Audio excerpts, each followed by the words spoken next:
Around 1624, Portuguese Empire stretched from Brazil to Angola to Macau. They owned the seas. They had guns, ships, money, popes and kings blessing their conquest. And they were terrified of one woman. Not a queen born to power, not a woman with an army behind her. A diplomat, a sister, a negotiator. They made one mistake. They underestimated her. They thought they were dealing with another African ruler they could bully, buy, or break. They were wrong. This isn't just a story about resistance. This is a masterclass in psychological warfare.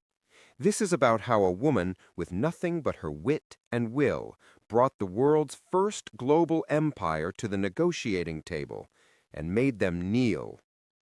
Let's set the scene. West Central Africa, what we call Angola and Congo today. The Ndongo and Mutamba kingdoms. Sophisticated states with complex governments, thriving trade, art that would make Europeans weep. Then the Portuguese showed up, not for exploration, for people. The transatlantic slave trade was their business model. Capture Africans, ship them to Brazil, grow sugar, get rich. Simple, brutal. They built forts along the coast, made alliances with some kingdoms against others, the classic divide and conquer. And they wanted Ndongo next. That's when Nzinga enters, daughter of the king, sister to the current ruler. Smart, multilingual, understood Portuguese tactics better than they understood themselves. Her brother sends her to negotiate a treaty, 1622, the Portuguese governor's headquarters in Luanda. What happens next? It becomes legend. So Nzinga walks into the governor's court, João Correia da Souza, pompous, arrogant, surrounded by Portuguese soldiers and officials. He offers her a mat on the floor to sit at his feet, a deliberate insult to make her subordinate, to show who has power. Nzinga doesn't flinch, doesn't protest. She gives a slight nod to one of her attendants. The attendant drops to hands and knees, becomes a human chair. Nzinga sits on her own throne. She looks the governor dead in the eye and negotiates from equality. No, from superiority. The Portuguese are stunned. This woman just turned their psychological game against them, in their own fortress. She gets the treaty.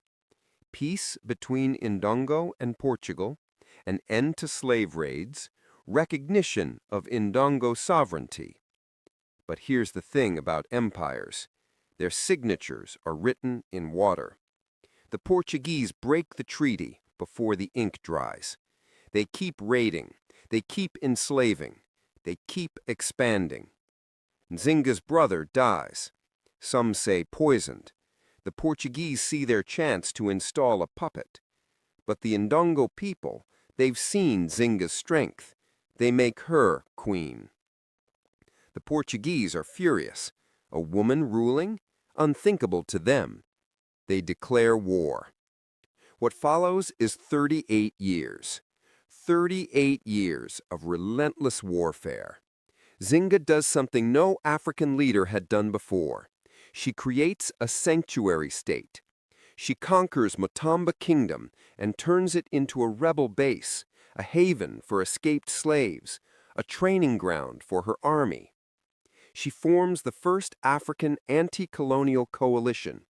She allies with the Dutch against the Portuguese. She understood global politics when Europe was still figuring out what global meant. Her military strategy? Genius. Guerrilla warfare, hit and run, ambush supply lines, attack when they least expect it. She personally leads battles into her 60s, bow and arrow in hand, never from the back, always at the front. But her real weapon wasn't the bow. It was her mind. She converted to Christianity when it suited her diplomacy. then returned to her traditional beliefs when the Portuguese overplayed their hand. She adopted European military technology while maintaining African tactical superiority. She created an intelligence network that stretched across the continent. She knew what the Portuguese were planning before their own soldiers did. There's a story. One of her most trusted commanders was captured. The Portuguese sent his head to her in a box, a warning. Nzinga opened the box, looked at her friend's face, then looked at the messenger and said, "This changes nothing. Tell your masters the war continues." The psychological strength, the sheer, unbreakable will. For 38 years, she fought them to a standstill. The Portuguese Empire, with all its resources, couldn't defeat one woman. Here's what they don't teach you in school. Nzinga won. Not on the battlefield alone, but on the negotiating table again. In 1657, Nzinga was 75 years old. The Portuguese are exhausted, bankrupt from fighting her. Their African empire is collapsing because of this one woman's resistance. They sue for peace, on her terms. The new treaty recognized Mutamba as a sovereign nation, bans Portuguese slave raids in her territory, makes her an equal partner in trade. She got everything she wanted in that first meeting 35 years earlier. She just had to make them bleed for it first. The Portuguese thought they were dealing with a barbarian. They were dealing with a geopolitical strategist centuries ahead of her time. So why does Nzinga matter today? Look around. The tactics she faced, divide and conquer, economic pressure masked as development, cultural superiority disguised as civilization, they never stopped. They just got more sophisticated. Nzinga teaches us that resistance isn't just about fighting. It's about outthinking. It's about understanding your enemy better than they understand themselves. She used their rules against them, their diplomacy, their religion, their technology, and beat them at their own game. When you see modern African leaders standing up to foreign pressure today, when you see nations refusing to be bullied, that's Nzinga's spirit.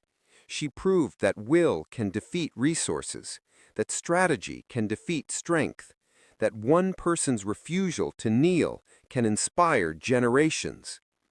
Nzinga died in 1663, peacefully, in her own bed, in her own kingdom, ruled for 40 years.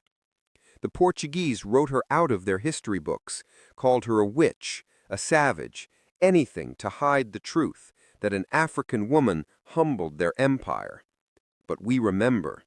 We remember the woman who made empires kneel, who turned her own body into a throne, who fought for 38 years and won. Remember her name, Nzinga Mbande, queen, strategist, unbreakable spirit. The empire is dust, but her legacy is forever.